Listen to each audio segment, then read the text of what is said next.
بسم اللہ الرحمن الرحیم۔ پروگرام دا رپورٹر میں صابر شاکر اور چودھری غلام حسین صاحب کی طرف سے السلام علیکم ناظرین۔ ابھی آپ نے وزیر اعظم عمران خان کو سنا ہوگا جو کہ اہم ترین اعلان کر رہے تھے۔ ایک تو انہوں نے آج کابینہ نے جو فیصلے کی ہے اس کے بارے میں آگاہ کیا اور یہ بتایا کہ لاک ڈاؤن اب صرف ہفتے اور اتوار کو ہوا کرے گا، باقی ہفتے کے جو 5 دن ہیں منڈے سے فرائیڈے تک مارکیٹس بازار کھلے رہیں گے اور وہی بازار جو پہلے سے اعلان کیے گئے ہیں۔ باقی شعبے جو ہیں جو بند ہیں وہ بدستور بند رہیں گے، ان کے لیے بھی سوچا جا رہا ہے، SOPs طے کیے جا رہے ہیں۔ ٹورزم کو کھولنے کا فیصلہ کیا گیا ہے لیکن اس کے لیے SOPs تیار کرنے کے بعد ہوگا۔ بیرون ملک اوورسیز پاکستانی جو ہیں ان کو سب کو واپس لایا جائے گا۔ پھر ایک جو الارمنگ بات کی ہے جاتے جاتے وزیر اعظم نے، ہم کوشش کریں گے کہ وہ آپ کو سنوا بھی دیں انہی کی زبانی۔ وہ انہوں نے کہا ہے کہ جناب لاک ڈاؤن تو ختم نہیں، لاک ڈاؤن اب دوبارہ نہیں ہوگا، یعنی کہ مارکیٹس بازار بند نہیں ہوں گے۔ ہمیں کرونا کے ساتھ ہی احتیاطی تدابیر کے ساتھ جینا ہوگا اور اپنے آپ کو نیا لائف سٹائل ہے کرونا کے ساتھ گزارنے کا اس کے مطابق کرنا ہوگا۔ اس کی ریزن یہ ہے کہ ادروائز اکانومی جو ہے اور بے روزگاری یہ بہت زیادہ خطرناک حد تک بڑھ جائے گی۔ اور جو سب سے آخر میں جاتے جاتے وہ ایک بری خبر سنا کے گئے ہیں وہ یہ ہے کہ اعداد و شمار بتاتے ہیں کہ اموات کا خطرہ موجود ہے اور اموات بڑھیں گی اور متاثرین کی تعداد بھی بڑھے گی۔ تو یہ ایک چیز ہے، لیکن اس سے ہم صرف ایک صورت میں نمٹ سکتے ہیں کہ اگر ہم اپنے آپ کو بچا کے رکھیں، محفوظ کریں، کم سے کم نکلیں، سوشل ڈسٹینس پہ از خود اپنے آپ پہ پابندی لگائیں اور کم سے کم مارکیٹس میں جائیں اور یہ جو سہولت میسر آئی ہے اس سے فائدہ اٹھائیں۔ ورنہ جو میرے پاس نمبرز ہیں چودھری صاحب وہ میں آپ کو بتا دیتا ہوں، پھر آپ کی طرف آتا ہوں۔ پاکستان میں کرونا وائرس مریضوں کی تعداد 1 مئی 20 کو تھی جی 16,000 اور اب ہو گئی ہے 72,000، یعنی تقریباً 4 گنا سے زیادہ۔ یہ ایک مہینے کے اندر یہ نمبرز بڑھے ہیں۔ 1 مئی کو 16,000 اور آج ہے 72,000 پلس، تو اس سے آپ اندازہ کر سکتے ہیں کہ کتنی خوفناک صورتحال ہے۔ اور صرف ایک ماہ میں اضافہ ہوا ہے 55,000 کا اضافہ ہوا ہے جناب صرف ایک ماہ میں۔ اور کرونا وائرس سے اموات کی تعداد 1 مئی کو تھی 385 صرف، اور 1 جون آج یعنی کہ آج ہے 1000، آج 1500 سے یہ تجاوز کر چکی ہے، آج یہ 1500 سے تجاوز کر چکی ہے اور ایک ماہ میں اضافہ ہے جناب 1158۔ تو اس سے آپ اندازہ کر لیں کہ کتنے گنا زیادہ، یہ بھی آلموسٹ 3 ٹائمز سے بھی زیادہ اضافہ ہوا ہے۔ پاکستان میں کرونا وائرس مریضوں کی تعداد جو 3 دن پہلے تھی جی 61,000 اور آج ہے 72,000، 3 دنوں میں 11,000 کا اضافہ ہوا ہے۔ ایک میں آپ کو یہاں پہ بتا دوں کہ جناب ٹیسٹنگ ابھی تک کم ہو رہی ہے، اگر یہ ٹیسٹنگ زیادہ ہوگی تو یہ نمبر اور زیادہ خطرناک حد تک بڑھ جائیں گے۔ اور 24 گھنٹے میں نئے کیسز آئے ہیں جناب 2,964، اور اسی طریقے سے اموات صرف 3 دن پہلے اموات تھیں 1,260 اور آج ہیں 1,543 اور 283 اموات ہوئی ہیں 3 دن میں، جو کہ اگین ایک خطرناک حد تک اضافہ ہے۔ اور گزشتہ 24 گھنٹوں میں 60 اموات ہو چکی ہیں۔ اسی طریقے سے پنجاب میں کرونا وائرس متاثرین کی تعداد ہے جی 26,000 اور اموات ہیں 497، اور آج جو ایک سمری ارسال کی گئی ہے، ایک جائزہ لگایا گیا ہے صرف لاہور کی حد تک، اس میں ہے جناب کہ 7 لاکھ سے زائد لوگ کرونا سے متاثرہ مشتبہ موجود ہیں اور مختلف علاقوں سے سیمپلز لیے گئے اور یہ رپورٹ تیار کی گئی، اور صرف لاہور میں 7 لاکھ۔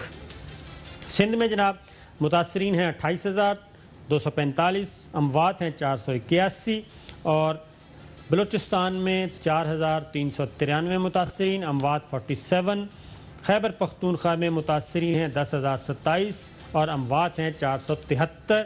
اسلام آباد میں 2,589 اور اموات ہیں 28. اور یہ دیکھ لیں اسلام آباد میں بہت عرصے تک صرف 1 یا 2 نمبر چلتے رہے ہیں، اب 28 ہو چکی ہیں اسلام آباد میں اموات. آزاد کشمیر میں اموات ہو چکی ہیں 6 اور تعداد ہے 255. وہاں پہ ایک بات بتا دوں، آزاد کشمیر میں ٹیسٹنگ جو ہے وہ نہ ہونے کے برابر ہے. صحت یاب ہونے والے مریض 166. گلگت بلتستان میں بھی تعداد متاثرین 711 اور اموات ہیں 11. چوہدری صاحب، ابھی وزیر اعظم نے بھی یہی بتایا ہے کہ لاک ڈاؤن تو اب نہیں ہوگا دوبارہ اور اسی طریقے سے جینا پڑے گا. اموات بڑھ رہی ہیں. لاہور میں آج ایک خوفناک نمبر بتائے گئے ہیں. وزیر اعلیٰ پنجاب عثمان بزدار صاحب کو جو سمری ارسال کی گئی ہے اس میں 7 لاکھ سے زیادہ بتائے گئے ہیں. تو کیسی زندگی دیکھ رہے ہیں مستقبل میں اور کیا کرنا چاہیے؟ السلام علیکم، بسم اللہ الرحمن الرحیم. بات یہ ہے صابر شاکر صاحب، آپ نے جو گمبھیر صورتحال بتائی ہے اس میں تو کوئی شبہ ہی نہیں ہے.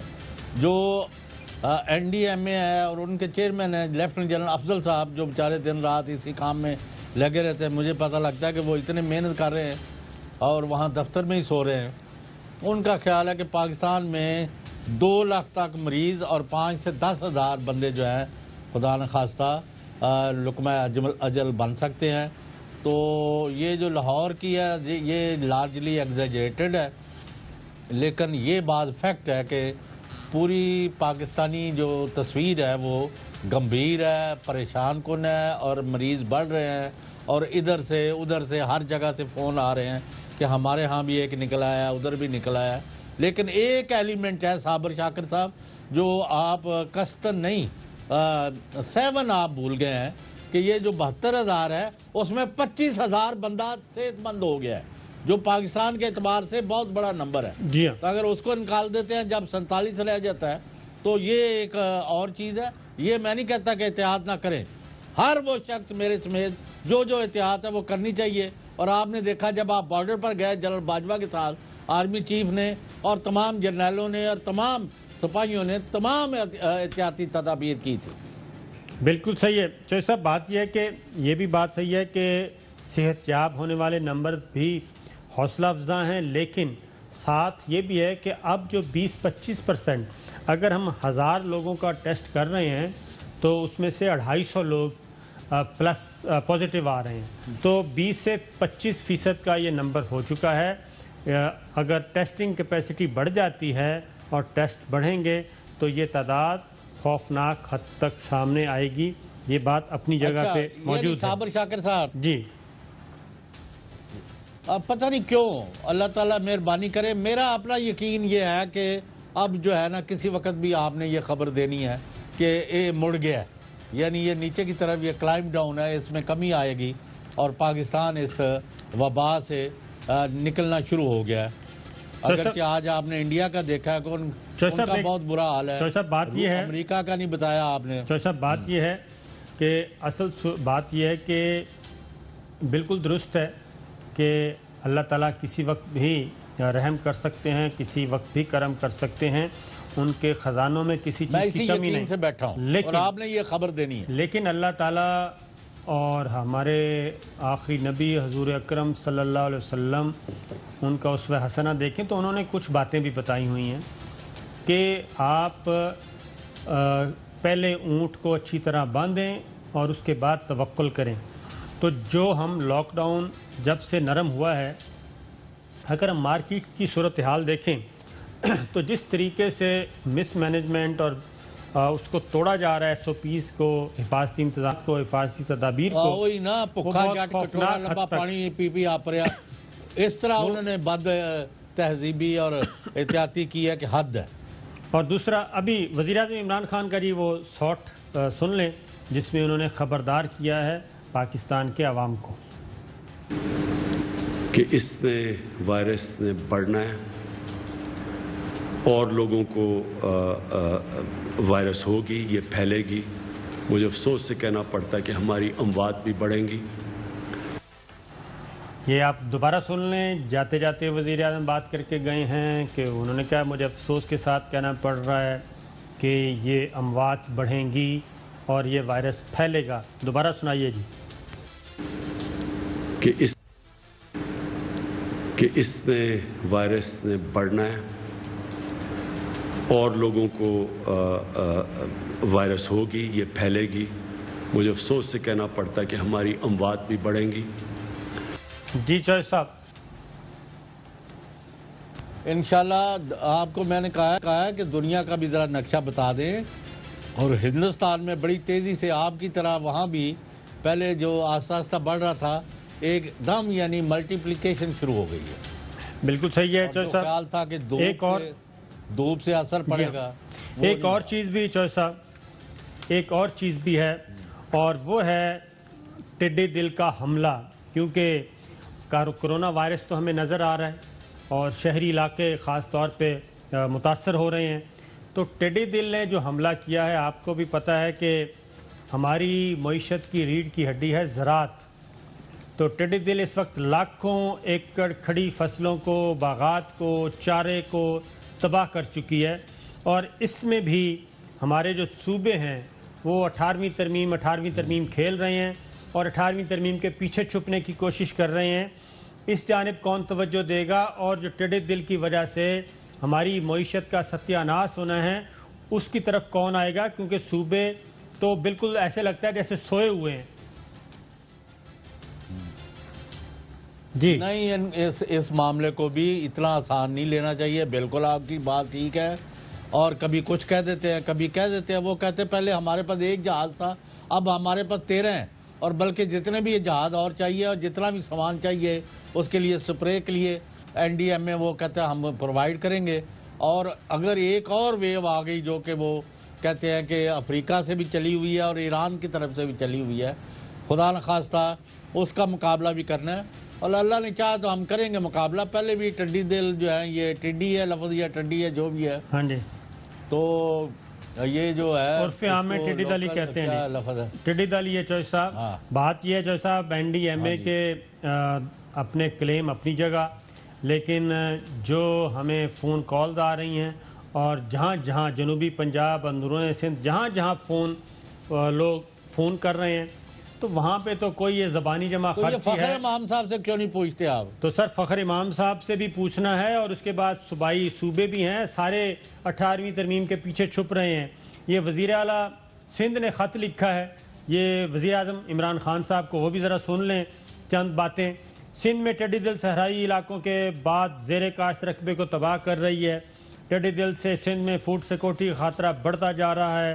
ٹڈی دل کو روکنے کے لیے ہنگامی اقدامات نہ ہوئے تو فصلیں تباہ ہو جائیں گی. وزیر اعلیٰ سندھ سید مراد علی شاہ کا ٹڈی دل کے خاتمے کے لیے ہنگامی اقدامات کا مطالبہ. تو ایسا بات یہ ہے کہ یہ پھر 18ویں ترمیم کر کے خوراک و زراعت یہ سارے محکموں کو پھر جپھا کیوں ڈالا تھا, اگر 13 سالوں میں کسی بھی صوبے نے یہ اپنی کیپیسٹی نہیں بڑھائی اور وہ اب 18ویں ترمیم کے پیچھے چھپ رہے ہیں اور کسان اور کاشتکار تباہ و برباد ہو چکا ہے.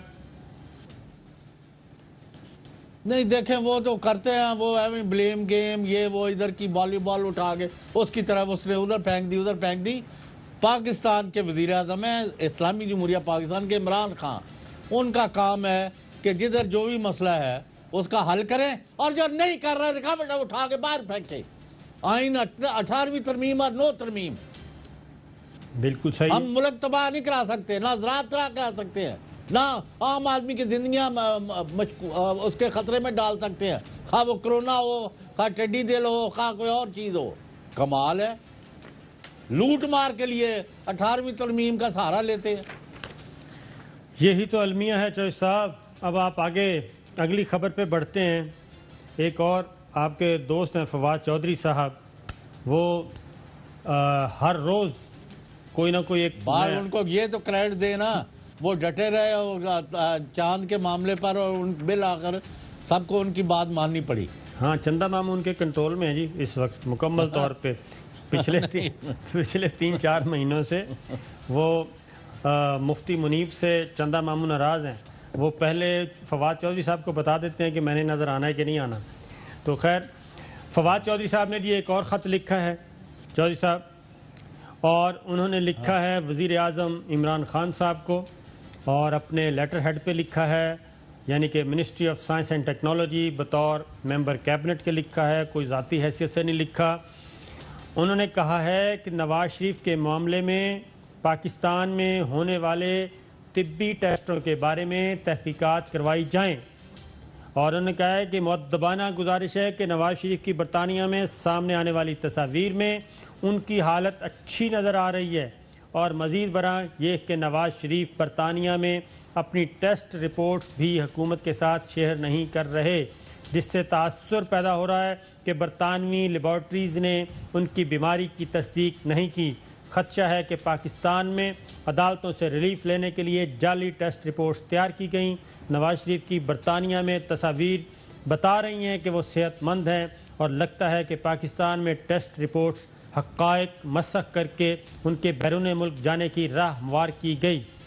مزید یہ کہ خدشات نے جنم لیا ہے کہ نواز شریف کی پاکستان میں ٹیسٹ رپورٹس میں حقائق کو مسخ کیا گیا، اس لیے نواز شریف کے پاکستان میں ہونے والے ٹیسٹ رپورٹ کے بارے میں تحقیقات کی ضرورت ہے، اور اس بات کا تعین بھی ہونا چاہیے کہ پاکستان میں کس نے ٹیسٹ رپورٹس میں حقائق کو مسخ کیا، اور حقائق کا منظر عام پر آنا ضروری ہے، جس کا وزیر اعظم کا پاکستان تحقیقات کا حکم دیں۔ التجا کی جاتی ہے کہ انکوائری کمیٹی بنائی جائے، اور یہ نواز شریف کو، جس کی تحقیقات میں یہ سامنے آئے کہ کس نے نواز شریف کو فرار میں مدد کی۔ جو صاحب یہ فواد چودھری صاحب کابینہ کے رکن ہیں، پہلے تو یہ بتائیں کہ وہ کابینہ کے اجلاس میں تو بھی یہ بات کر سکتے تھے، خط لکھ کے تو منظر عام پہ لانے کی کیا ضرورت تھی؟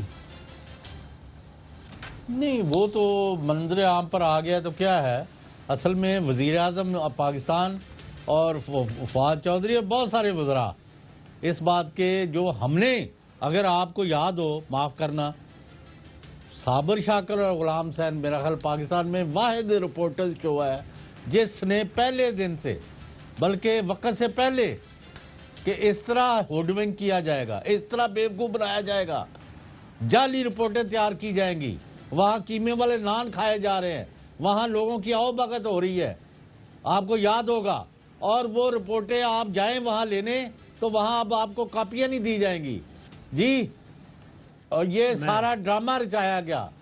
بالکل اس میں کوئی شبہ نہیں، میں آپ کو دکھاتا ہوں 20 فروری۔ اچھا، وہ آپ کے دوست بھی واپس آ گئے ہیں، ڈاکٹر عدنان، وہ بھی ان کو تو بلائیں ذرا، ان سے پوچھتے ہیں، وہ میں آپ کو 2000 پلیٹلیٹس، ہاں وہ میں آپ کو بتاتا ہوں 20 فروری 18 فروری 2020 کو جی وزیر اعظم نواز شریف صاحب اپنے دور کے وزیر اعظم پاکستان سے رخصت ہوئے تھے۔ ایک بہت ہی، یہ آپ دیکھ رہے ہیں اس وقت فوٹیج چل رہی ہے، تو یہ تھے جناب نواز شریف صاحب، یہ گئے اور وہاں پہ پہنچے، اور اس کے بعد یہی کہا گیا کہ جناب ان کی طبیعت بہت زیادہ خراب ہے، بہت زیادہ معاملات خراب ہیں، ایئر ایمبولینس منگوائی گئی، اور بعد میں پتہ چلا کہ وہ ایئر ایمبولینس نہیں تھی بلکہ وہ شاہی جہاز تھا، اور وہ تھا قطر کے پرنس کا اور قطر کی گورنمنٹ کا شاہی جو بیڑا ہے ان کا، فضائی بیڑا ان کا ایک جہاز، اس پہ گئے تھے وہ 18 فروری 2020 کو۔ لیکن اب جو تصویر، اچھا وہ ایک سوال کا جواب دے دیں آپ جی صابر صاحب اگر اجازت دیں تو، ہاں جی، ایک غیر ملکی گورنمنٹ نے یہ کہا تھا کہ نواز شریف کی طرف جتنا پیسہ ہے وہ میں دے دیتا ہوں، ان کے نمائندے نے، وزیر نے آگے، تو آپ اس کو جانے دیں، اب وہ پیسہ وہ دے رہے ہیں، وہ حکومت یا نواز شریف یا کیا بنا؟ صاحب بالکل ایک نہیں، یہ 2 سے زیادہ ملک تھے، اور دونوں نے براہ راست پرائم منسٹر عمران خان سے بات کی تھی، اور ایک نے تو یہ کہا تھا کہ آپ ڈن کریں، ڈیل ڈن کریں، ہم کہیں اور بھی بات کی تھی، ڈیل ڈن کریں، ہم ابھی ان کو لے جاتے ہیں ساتھ، یہ باتیں ہوئی تھیں۔ تو ایک شارٹ سنیے گا جناب پہلے شاہد خان عباسی صاحب کا۔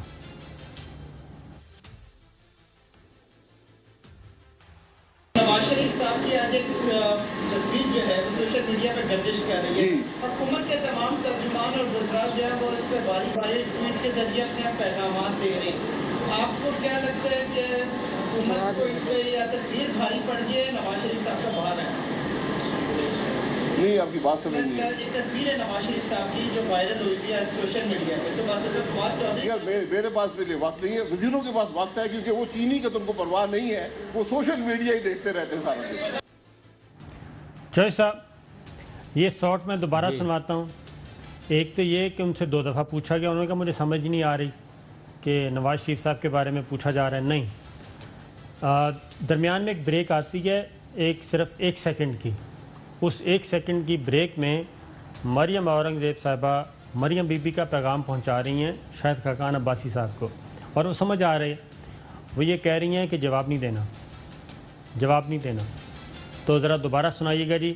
اور مریم اورنگزیب صاحب کو فوکس کرنا ذرا. چوہے صاحب ان کی ایک جملہ سننا، باقی تو سن چکے ہیں جی. نواز شریف صاحب کی آج ایک تصویر جو ہے وہ سوشل میڈیا پہ گردش کر رہی ہے، حکومت کے تمام ترجمان اور وزراء جو ہے وہ اس پہ باری باری ٹویٹ کے ذریعے اپنے پیغامات دے رہے ہیں. آپ کو کیا لگتا ہے کہ حکومت کو اس پہ یا تصویر بھاری پڑ گئی ہے نواز شریف صاحب کا باہر ہے؟ نہیں، آپ کی بات سمجھ نہیں ہے. ایک تصویر ہے نواز شریف صاحب کی جو وائرل ہوئی تھی سوشل میڈیا پہ. صبح صدر فواد چودھری، یار میرے پاس بھی وقت نہیں ہے، وزیروں کے پاس وقت ہے، کیونکہ وہ چینی کا تو ان کو پرواہ نہیں ہے، وہ سوشل میڈیا ہی دیکھتے رہتے ہیں سارا دن. چوہے صاحب دیکھا آپ نے کیسے روبوٹ کی طرح شاہد خاقان عباسی صاحب کو کنٹرول کیا جا رہا ہے کہ جواب نہیں دینا، اور وہ ان کی طرف مسلسل دیکھ کے گھورتی رہی ہیں ان کو کہ خبردار. جی جی میں آپ سے یہ کہتا ہوں، آپ 3 چیزوں کے جواب کیوں نہیں دیتے؟ ایک، وہ جنہوں نے ایک دوسرے آدمی کی گارنٹی پر جانے دیا، نہ ان سے پوچھا ہے، وہ بھی آ کے بیٹھے ہوئے ہیں یہاں، نہ جو گئے ہوئے ہیں، نہ ان کی رپورٹس آپ کو مل رہی ہیں، نہ وہ جو کہہ رہے تھے کہ گورنمنٹ گارنٹی دے، معاف کرنا کہ وہ زندگی کی گارنٹی دیتے ہیں، نہیں تو ہم ضمانت دے کے بھیج رہے ہیں. تو گارنٹی کون دے سکتا بھائی؟ ہماری ایک اور بات جو صاحب، ایک اور بات، ہمارے ساتھ موجود ہیں ہمارے نمائندہ خصوصی لندن سے فرید قریشی صاحب. لیکن فرید قریشی صاحب سے ہم نے ایک بات پوچھنی ہے.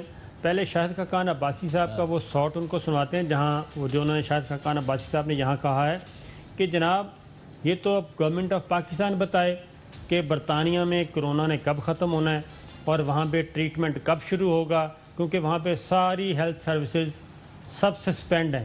تو پہلے شاہد خاقان عباسی صاحب کو سنیے، فرید قریشی صاحب کو بھی کہوں گا کہ وہ بھی سن لیں، اس کے بعد ان سے ذرا لندن میں جو گراؤنڈ ریالٹی ہے وہ بھی ذرا جانتے ہیں. سنائیے گا جی ذرا. حکومت بتا دے کہ کب کرونا ختم ہوگا اور کب انگلینڈ میں جو میڈیکل سسٹم ہے وہ ان کی سرجریز کر سکے گا. اگر یہ حکومت جانتی ہے تو بتا دے، تو پھر ہم ڈیڈ لائن بھی بتا دیں گے. یہ آپ نے دیکھا جی، وہ کہہ رہے ہیں کہ وہ بتا دیں تو تب ہی ہے، اور انہوں نے یہ بھی اس سے پہلے کہا تھا کہ ٹریٹمنٹ وہاں پہ سارا سسپینڈ ہے. تو فرید صاحب السلام علیکم. فرید میری آواز آ رہی ہے آپ کو؟ جی بالکل، میں سن رہا ہوں آپ کو. اچھا فرید، یہ بتائیے کہ یہاں پہ سابق وزیر اعظم مسلم لیگ نواز کے رہنما شاہد خاقان عباسی صاحب نے کہا ہے کہ لندن میں علاج نہیں ہو رہا، سسپینڈ ہیں ہیلتھ سروسز. تو کیا واقعی ہیلتھ سروسز سسپینڈ ہیں، اور سسپینڈ ہیں تو وہ کون سی ہیں؟ دیکھیں، جو تو ارجنٹ یا ضروری ہیلتھ سروسز ہیں وہ تو سسپینڈ نہیں، اور این ایچ ایس کی ویب سائٹ پہ بڑے واضح الفاظ میں لکھا ہوا ہے کہ اگر آپ کو کوئی امیڈیٹ ارجنٹ یا نیسیسری قسم کی کوئی میڈیکل کنڈیشن ہے جس میں آپ کو فوری علاج کی ضرورت ہے تو آپ بالکل آئیں ہاسپٹل اور آپ کا علاج کیا جائے گا. اور اگر اس میں یہ بھی واضح لکھا ہے کہ اگر آپ کے پاس پیسے بھی نہیں ہیں تو پھر بھی وہ علاج کیا جائے گا. اب میاں صاحب کی صحت کے حوالے سے اگر بات کریں تو 5 فروری کو ڈاکٹر عدنان نے ایک ٹویٹ کی تھی اور انہوں نے بتایا کہ نواز شریف کی جو صحت ہے وہ انتہائی خطرناک صورتحال میں ہے اور زندگی موت کا مسئلہ ہے. اگر کارنری انٹرونشن نہ کی گئی تو صورتحال خراب ہو سکتی ہے. اور انہوں نے کہا کہ جمعرات کے دن کی جو ہم نے اپوائنٹمنٹ ہے وہ لے لی ہے، لیکن اس سے پہلے ہم ایک اپوائنٹمنٹ کینسل کر چکے ہیں اور اب دوسری بھی کینسل کرنا پڑے گی جو کہ کینسل کر دی گئی. پھر اس کے بعد 18 فروری کو آخری بار جو ہے نواز شریف کو گائز ہاسپٹل لے جایا گیا جس میں بتایا گیا کہ کارنری انٹرونشن کی جو تیاریاں ہیں ان کے سلسلے میں معائنہ کیا گیا ہے.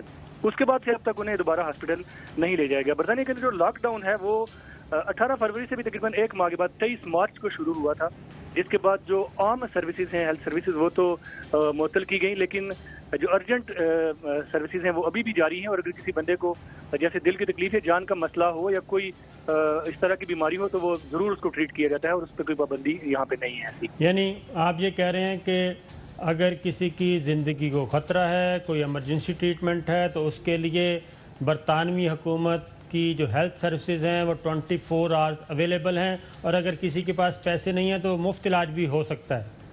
جی بالکل، اور یہ ہدایات واضح طور پہ NHS کی ویب سائٹ کے اوپر لکھی ہوئی ہیں، اور لوگوں کو بتایا بھی جاتا ہے بار بار۔ ہر روز ایک پریس کانفرنس کی جاتی ہے حکومت کی طرف سے، جس میں وزیر صحت بھی شامل ہوتے ہیں، اور وہ بتاتے ہیں کہ اگر آپ کو کرونا کے علاوہ کوئی ایسی بیماری ہے جس سے جان کا خطرہ ہے، یا آپ سمجھتے ہیں کہ آپ سروائیو نہیں کر سکیں گے، یا ضروری ہے جیسے میٹرنٹی کی بیماریاں ہیں، ان کے اندر بھی وہ فوری علاج کی سہولت دی جاتی ہے، اور ان کی طرف سے نمبر بھی دیے گئے ہیں جن کے اوپر آپ کال کر کے ایمبولینس آپ کے گھر آپ کو لے جا سکتی ہے، اور علاج جو ہے باقی چیزوں کا ضروری جو ہے وہ جاری ہے۔ بالکل آخری سوال فرید، کوئی آخری اب کیا کہتے ہیں کہ کب کوئی شریف فیملی کی طرف سے کوئی بات آئی ہو کہ کب انہوں نے کروانا ہے، اپوائنٹمنٹ لی ہے نہیں لی، یا یہ چیپٹر کلوز ہی ہے؟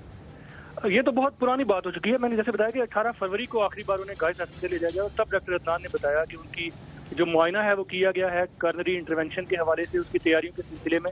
اس کے بعد سے اب تک کوئی بھی معلومات نہیں دی گئی شریف فیملی کی طرف سے کہ اب علاج کہاں پہ پہنچا ہے اور کب کیا جائے گا۔ بہت شکریہ فرید، آپ ہمیں اپڈیٹ کر رہے تھے لندن سے۔ تو جناب ایک بریک لیتے ہیں، بریک کے بعد پھر واپس آتے ہیں۔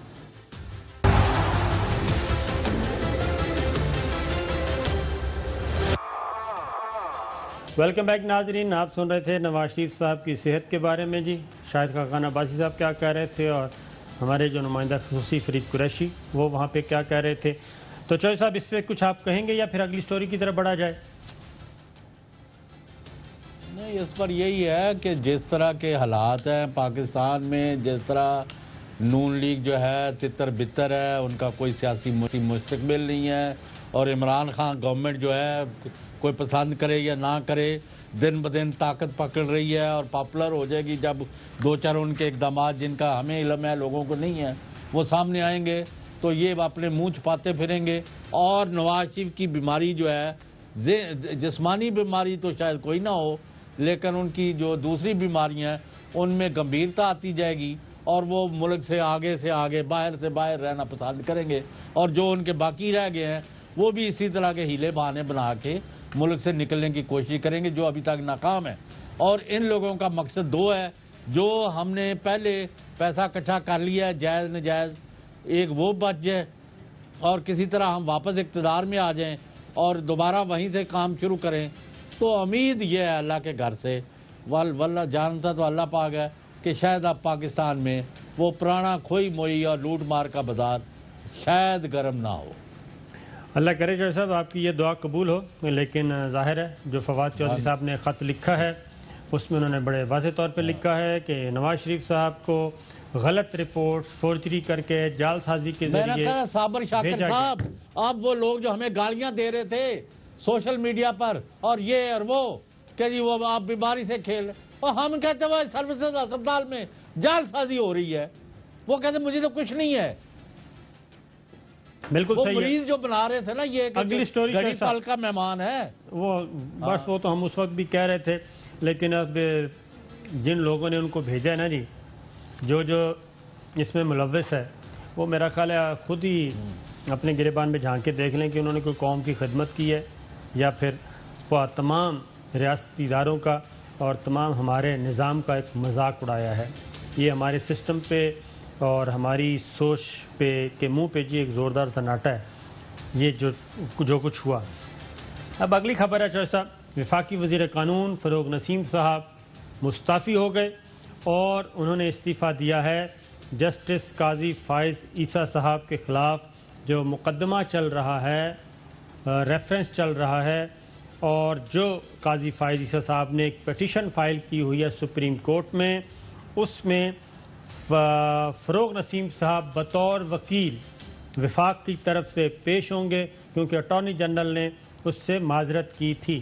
اور خبر یہ ہے کہ اب یہ جو قاضی فائز عیسیٰ، جسٹس قاضی فائز عیسیٰ صاحب کے خلاف جو ریفرنس کا معاملہ ہے یہ بھی اب کسی منطقی انجام کو پہنچے گا۔ کل ہیئرنگ ہے اور یہ چیز سامنے آئی ہے آج میری بات بھی ہوئی فروغ نسیم صاحب سے، تو وہ انہیں ہم نے کہا تھا کہ آپ پروگرام میں آئیں، لیکن وہ کہہ رہے ہیں کہ میں تیاری کر رہا ہوں کل کے مقدمے کی، اور اس مقدمے کو بھرپور طریقے سے فروغ نسیم صاحب کا کہنا تھا کہ میں لڑوں گا، اور جو بھی عدالت عظمیٰ کو معاونت چاہیے وہ میں معاونت فراہم کروں گا۔ تو چوہدری صاحب یہ ایک اہم چیز تھی، اور اس کے ساتھ ہی جسٹس قاضی فائز عیسیٰ صاحب نے ایک اور خط لکھا ہے یا ایک اپلیکیشن ڈالی ہے سپریم کورٹ کے سامنے۔ اگر صابر شاکر صاحب میں ایک عام جھٹکی سی گل کرنا چاہنا، جی سر، سیدھی ہاں جی، خدا نہ خواستہ اگر آپ کے یعنی پاس کوئی کمپلینٹ آ جائے کہ چوہے غلام حسین جو ہے فلاں پارٹی یا فلاں ادارے یا فلاں کے خلاف جو پروگرام کر رہے ہیں، انہوں نے 6 کروڑ روپیہ ان سے لے لیا ہے اور یہ اس لیے یہ کر رہے ہیں، تو آپ کے علم میں آئے اور میرے میں آ جائے، تو بہتر تو یہ ہے نا کہ میں کہوں کہ پہلے آپ اس کی انویسٹیگیشن کر لیں، انکوائری کر لیں، اتنی دیر میں اس شو سے علیحدہ کرتا ہوں۔ جی ہاں جی، آپ کے اندر یہ اخلاقی جرات کیوں نہیں ہے؟ شاہ صاحب بات یہ ہے کہ یہ میں ذرا ایک، کیونکہ ہم تو نہیں چاہتے کہ جو سپریم کورٹ میں زیر التوا مقدمات ہیں اس میں آئیں، لیکن جسٹس قاضی فائز عیسیٰ صاحب نے خود ہی یہ ایک اپلیکیشن دی ہے اور پھر یہ خود ہی پبلک بھی کر دی ہے اور ہم تک بھی پہنچ گئی، اور انہوں نے کہا ہے کہ شہزاد اکبر کو کس نے ملازمت پر رکھا؟ جسٹس قاضی فائز عیسیٰ صاحب پوچھ رہے ہیں، تو یہ کس کو نہیں پتہ رہی کہ کس نے رکھا؟ وزیر اعظم عمران خان صاحب نے ان کو اپنا معاون خصوصی مقرر کیا ہوا ہے۔ دوسرا جناب، کیا ایسٹ ریکوری یونٹ کے چیئرمین کے عہدے کا اشتہار دیا گیا؟ یہ جسٹس قاضی فائز عیسیٰ صاحب پوچھ رہے ہیں۔ کیا ایسٹ ریکوری کے چیئرمین کے لیے درخواستیں طلب کی گئیں؟ کیا شہزاد اکبر کا انتخاب فیڈرل پبلک سروس کمیشن کے ذریعے ہوا؟ مجھے تو افسوس ہو رہا ہے کہ جسٹس قاضی فائز عیسیٰ صاحب ماشاءاللہ سینئر موسٹ جج ہیں، انہوں نے مستقبل میں چیف جسٹس آف پاکستان بننا ہے۔ ان سارے سوالوں کا جواب تو ساری دنیا کو پتہ ہے کہ فیڈرل پبلک سروس کمیشن کے ذریعے اس طرح کی اپوائنٹمنٹس نہیں ہوتی ہیں، وزیر اعظم کا ثوابدیدی اختیار ہے، بالکل اسی طریقے سے جیسے اس وقت کے چیف جسٹس افتخار چودھری صاحب کا ایک ثوابدیدی اختیار تھا جو کہ کہہ رہے ہیں کہ غلط استعمال کیا گیا۔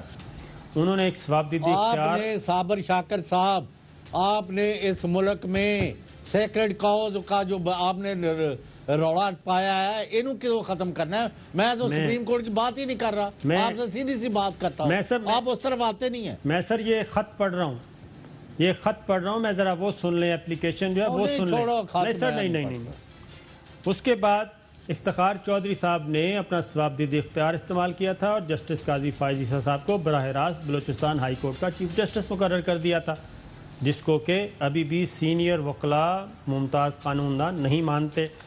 اس کے بعد اگر ان پہلے 3-4 سوالات کے جواب منفی ہیں تو ان کو کیسے ملازمت پر رکھا گیا؟ شہزاد اکبر کی ملازمت کی شرائط اور ضوابط کیا ہیں؟ کیا شہزاد اکبر پاکستانی ہیں، غیر ملکی ہیں یا دوہری شہریت رکھتے ہیں؟ اس بات کا پہلے ہی وزیر اعظم عمران خان حکم دے چکی ہیں کہ جتنے بھی معاون خصوصی ہیں، نان الیکٹڈ ہیں، وہ اپنے تمام اثاثے ظاہر کریں۔ ایسٹ ریکوری یونٹ کی قانونی حیثیت نہ ہونے پر خرچ کیا جانے والا ہر روپیہ عوام کے پیسے کی چوری ہے۔ شہزاد اکبر نے سپریم کورٹ کے جج اور اس کے اہل خانہ کے بارے میں معلومات غیر قانونی طور پر اکٹھی کی۔ اب سوال یہ پیدا ہوتا ہے چوہدری صاحب، یہ جو نقطہ لیا گیا ہے، سوال کیا پیدا ہوتا ہے؟ آپ مجھے سوال کرنے نہیں دیتے، آپ جواب دینا نہیں چاہتے؟ جی بتائیں۔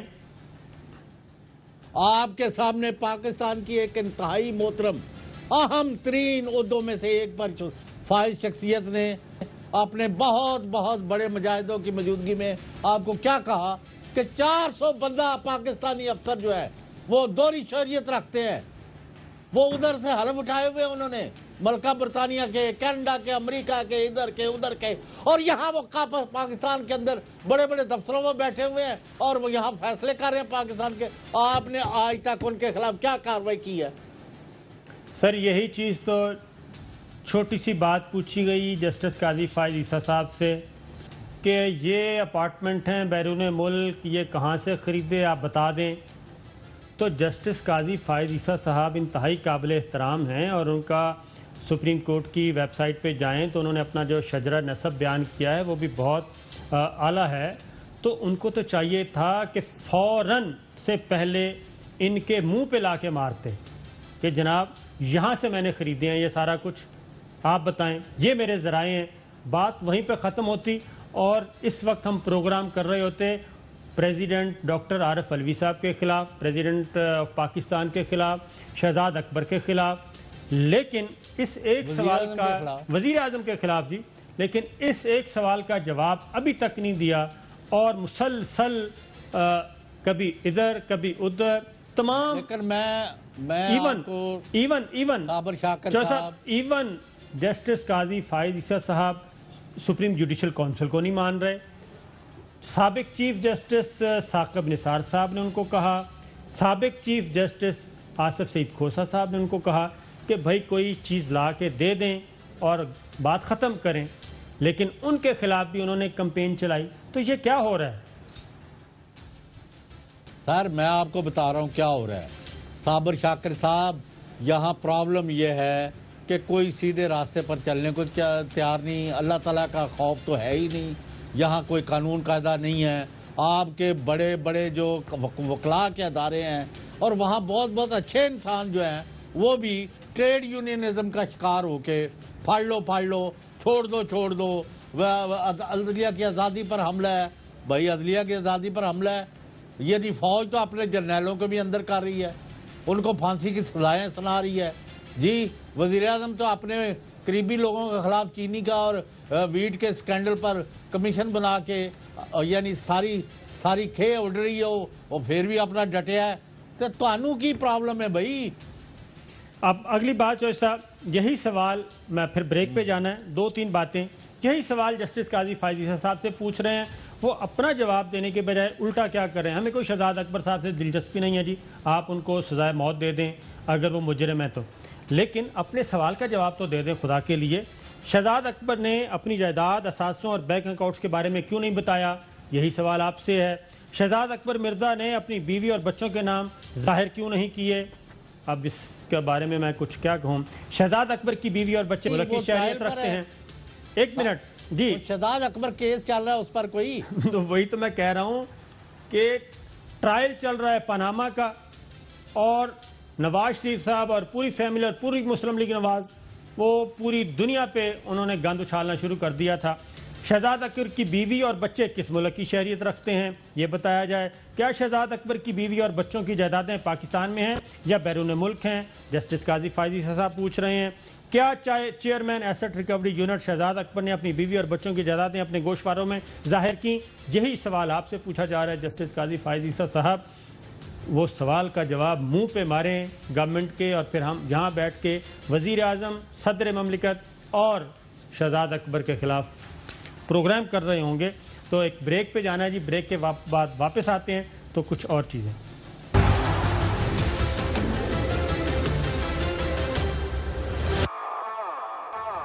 ویلکم بیک ناظرین. اب ہم بات کر رہے ہیں جی جسٹس قاضی فائز عیسیٰ صاحب نے خط لکھا ہے، اس کا آخری جملہ سن لیجئے، پھر ہم جسٹس قاضی فائز عیسیٰ صاحب کے خلاف جو ریفرنس ہے وہ کیا ہے. عدالتی توہین کے پیچھے سابق اٹارنی جنرل انور منصور خان، وفاقی وزیر قانون فروغ نسیم اور شہزاد اکبر کی تکون ہے، یہ جسٹس قاضی فائز عیسیٰ صاحب کہہ رہے ہیں. لیکن اب آتے ہیں جناب، یہ 10/10/2019 یہ جسٹس قاضی فائز عیسیٰ کیس میں اٹارنی جنرل انور منصور خان صاحب کا، اس وقت کے اٹارنی جنرل کا یہ جواب ہے، وہ ذرا سن لیں. اس کے بعد آپ کو اندازہ ہو جائے گا کہ اس خط میں اور اس میں کتنی مماثلت ہے. آرٹیکل 248 کی روح سے صدر، وزیر اعظم، وزیر قانون کو استثناء حاصل ہے اور وہ اپنی متعلقہ ذمہ داریوں سے متعلق اختیارات کے استعمال اور جملہ امور سر انجام دینے پر فاضل عدالت سمیت کسی بھی عدالت کو جواب دہ نہیں. نہ ہی کوئی ایسا ثبوت پیش کیا گیا جس سے کسی آئینی ادارے یا عہدیدار کی معمولی سی بھی بدنیتی ثابت ہوتی ہو. یہ تسلیم شدہ ہے کہ درخواست گزار جسٹس قاضی فائز عیسیٰ کے بیوی بچے برطانیہ میں مہنگی ترین جائیدادوں کے مالک ہیں، جو 2004 اور 2013 میں اس وقت خریدی گئیں جب ان کی آمدنی کا اپنا کوئی ذریعہ نہیں تھا. ان الزامات کا ناقابل تردید ثبوت یہ ہے کہ یہ جائیدادیں بے نامی ہیں اور ان کے ظاہری مالک درخواست گزار جسٹس قاضی فائز عیسیٰ ہیں. ریفرنس کا مقصد صرف اتنا ہے کہ سپریم جوڈیشل کونسل بے نامی جائیدادوں کی ملکیت کے حوالے سے درخواست گزار جسٹس قاضی فائز عیسیٰ کے کردار کا جائزہ لے کہ کہیں اس میں مالی بدعنوانی تو شامل نہیں. سپریم جوڈیشل کونسل، جس میں درخواست گزار کے فاضل ساتھی بھی شامل ہیں، نے بہت آسان اور سادہ سوال کا جواب تلاش کرنا ہے کہ بیرون ملک خریدی گئی جائیدادوں کے لیے جو پیسہ استعمال ہوا وہ کن ذرائع سے حاصل کیا گیا، فورن ایکسچینج لینے کے لیے کیا طریقہ کار اپنایا گیا اور یہ رقم برطانیہ ٹرانسفر کیسے ہوئی۔ درخواست گزار جسٹس قاضی فائزی صاحب سپریم جوڈیشل کونسل کو ان سادہ سوالات کا جواب دینے کے بجائے راہ فرار کی کوشش کر رہے ہیں، شکایت کنندہ پر تنقید اور اسے بدنام کرنا شروع کر دیا ہے۔ شکایت کنندہ کی فراہم کردہ معلومات درخواست گزار جسٹس قاضی فائزی صاحب کی جانب سے تسلیم شدہ ہیں، اس لیے شکایت کنندہ کی کردار کشی کے بجائے درخواست گزار جسٹس قاضی فائزی سے آگے بڑھیں اور برطانیہ میں جائیدادیں خریدنے کی منی ٹریل فراہم کریں۔ بطور فاضل جج درخواست گزار جسٹس قاضی فائزی سے ہم سب اعلیٰ اخلاقی اقدار پر مبنی رویے کی توقع کرتے ہیں، تاہم وہ برطانیہ میں خریدی گئی 3 جائیدادوں کی منی ٹریل نہ دے کر اس فاضل عدالت سے کوئی بھی ریلیف حاصل کرنے کا استحقاق کھو بیٹھے ہیں۔ کسی بھی کیس میں سپریم جوڈیشل کونسل کی معاونت کرنا اٹارنی جنرل آف پاکستان کی ذمہ داری بنتی ہے۔ ریفرنس صدر مملکت کی جانب سے آئینی تقاضوں کو پورا کرتے ہوئے دائر کیا گیا، جبکہ اس ریفرنس کی انکوائری کرنا سپریم جوڈیشل کونسل کا آئینی فرض ہے۔ تو یہ چوائس صاحب جواب، یہ ریفرنس تھا، ان سوال کا جواب چاہیے جو ابھی تک نہیں دیا گیا، اور سپریم جوڈیشل کونسل کے دائرہ اختیار کو بھی چیلنج کر دیا گیا، اور معزز جج صاحبان کے پہ بھی عدم اعتماد کچھ پہ کیا گیا، ان کو وہ بینچ چھوڑ گئے اور اب ایک لارجر بینچ مقدمے کی سماعت کر رہا ہے۔ چوائس صاحب 20 سیکنڈ۔ نہیں ٹھیک ہے، اب فیصلہ کرنے دینا سپریم کورٹ کو اور سپریم جوڈیشل کونسل کو۔ یعنی میں یہ کہہ رہا ہوں کہ ہمیں جو لوگ باہر ہیں ان جوابات سے جو اوکے چوائس صاحب، ان کو بھی اندر پروگرام لاگیے۔ ختم ہوا، ناظرین اجازت دیجیے، اللہ حافظ۔